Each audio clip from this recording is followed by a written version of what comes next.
Assalamualaikum warahmatullahi wabarakatuh. Perkenalkan, nama saya Rizky Nur Indraswari dengan NIM 2020-0501-0202. Nah, pada video kali ini saya akan membahas isu materi tentang analisis tingkat kesehatan bank syariah dengan dosen pengampu Bapak Muhammad Imran SEMAK. Video ini ditujukan untuk memenuhi tugas UTS semester genap. Baiklah, langsung saja. Ada beberapa pokok bahasan yang akan saya bahas pada video kali ini. Yang pertama, ada prinsip dan pengembangan sistem keuangan syariah. Yang kedua, teori dan praktik perantara keuangan syariah. Yang ketiga, tata kelola perusahaan. Keempat, pemangku kepentingan utama. Dan yang kelima adalah kerangka analisis risiko. Nah, pada materi pertama yang dibawakan oleh kelompok 1, yaitu membahas tentang materi, prinsip, dan pengembangan keuangan syariah. Pengertian sistem keuangan Islam merupakan sistem keuangan yang menjembatani antara pihak yang membutuhkan dana dengan pihak yang kelebihan dana melalui produk dan jasa keuangan yang sesuai dengan prinsip-prinsip Islam. Kemudian tujuan utama dari sistem keuangan Islam adalah distribusi kekayaan yang adil dan merata, kemajuan pembangunan ekonomi, menghapus bunga dari semua transaksi keuangan, dan menjalankan aktivitas yang sesuai dengan prinsip-prinsip Islam. Adapun prinsip-prinsip dari sistem keuangan syariah, yang pertama ada pelarangan riba, yang kedua pembagian risiko, yang ketiga menganggap uang sebagai modal potensial, yang keempat larangan melakukan kegiatan spekulatif, yang kelima kesucian kontrak, dan yang keenam adalah aktivitas usaha harus sesuai dengan prinsip syariah. Baiklah, beralih pada materi yang kedua yang dibawakan oleh kelompok 2 tentang teori dan praktik perantara keuangan syariah. Jadi, perantara keuangan syariah adalah lembaga atau perorangan yang berfungsi sebagai perantara berbagai pihak untuk memfasilitasi transaksi keuangan.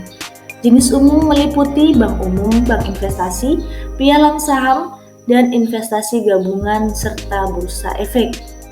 Peran yang dimiliki perantara keuangan cukup luas karena dilakukan oleh lembaga bank maupun lembaga non-bank. Fungsi utamanya dari perantara keuangan sendiri adalah sebagai media penghubung untuk memfasilitasi transaksi keuangan. Nah, praktik perantara keuangan syariah yang sering kita lihat, yang pertama ada bank syariah tentunya, kemudian koperasi simpan pinjam syariah, lembaga asuransi syariah, tempat gadai syariah, dan lembaga pembiayaan syariah. Baiklah, pada materi yang ketiga ini yang dibawakan oleh kelompok 3 membahas tentang tata kelola perusahaan.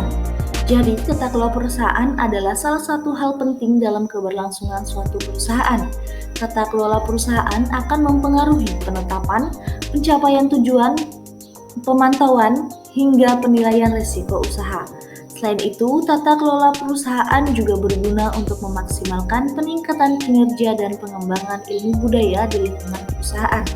Nah, adapun prinsip-prinsip dari tata kelola perusahaan itu sendiri, yang pertama ada transparansi, kedua akuntabilitas, ketiga responsibilitas, keempat independensi, dan yang kelima adalah keadilan. Tujuan dan manfaat dari tata kelola perusahaan yaitu menciptakan tercapainya kesinambungan perusahaan melalui pengelolaan yang didasarkan pada prinsip transparansi, akuntabilitas, responsibilitas, independensi, dan kesetaraan serta kewajiban. Kemudian, membantu pemberdayaan fungsi dan kemandirian tiap organ perusahaan, yakni Dewan Komisaris, Direksi, dan Rapat Umum Pemegang Saham. Kemudian, mendorong pemegang saham, anggota komisaris, dan anggota direksi agar saat membuat keputusan dan menjalankan tindakannya dilandasi oleh nilai moral yang tinggi dan kepatuhan terhadap peraturan perundang-undangan. Nah, tujuan dan manfaat selanjutnya yaitu mengoptimalkan nilai perusahaan bagi pemegang saham dengan tetap memperhatikan pemangku kepentingan lainnya. Dan yang terakhir, meningkatkan daya saing perusahaan secara nasional maupun internasional sehingga meningkatkan kepercayaan pasar yang dapat mendorong arus investasi dan pertumbuhan ekonomi nasional yang berkesinambungan. Nah, kita beralih pada materi yang terakhir, yaitu materi kelima yang dibawakan oleh kelompok 5 tentang kerangka analisis risiko. Jadi, risiko merupakan suatu bentuk ketidakpastian tentang suatu keadaan yang akan terjadi nantinya dengan keputusan yang diambil berdasarkan berbagai pertimbangan pada saat ini. Analisis risiko adalah kegiatan menentukan tingkat kemungkinan atau frekuensi terjadinya risiko serta tingkat dampaknya terhadap pencapaian tujuan atau sasaran dengan mempertimbangkan aktivitas pengambilan yang sudah dilakukan.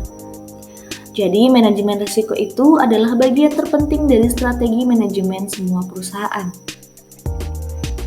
Nah, apa saja sih yang mempengaruhi perubahan karakteristik risiko itu? Nah, yang pertama itu adalah pengaruh dari globalisasi, di mana perusahaan dituntut untuk menerapkan manajemen yang berbasis konsep global, yang secara tidak langsung mekanisme operasional perusahaan juga harus bersifat global. Kemudian yang kedua ada otomatisasi. Nah, pada otomatisasi ini menurunkan risiko yang berkaitan dengan manusia, misalnya kesalahan dalam menjalankan karena kelelahan. Kemudian terlalu mengandalkan teknologi. Apabila terlalu mengendalikan teknologi, maka akan ada risiko baru yang akan dialaminya. Walaupun dengan menggunakan teknologi memudahkan dalam membantu proses bisnis yang akan lebih cepat. Kemudian ada outsourcing.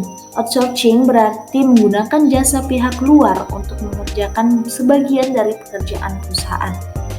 Kemudian ada perubahan budaya dari masyarakat, di mana masyarakat akan berusaha menuntut apabila merasa dirugikan.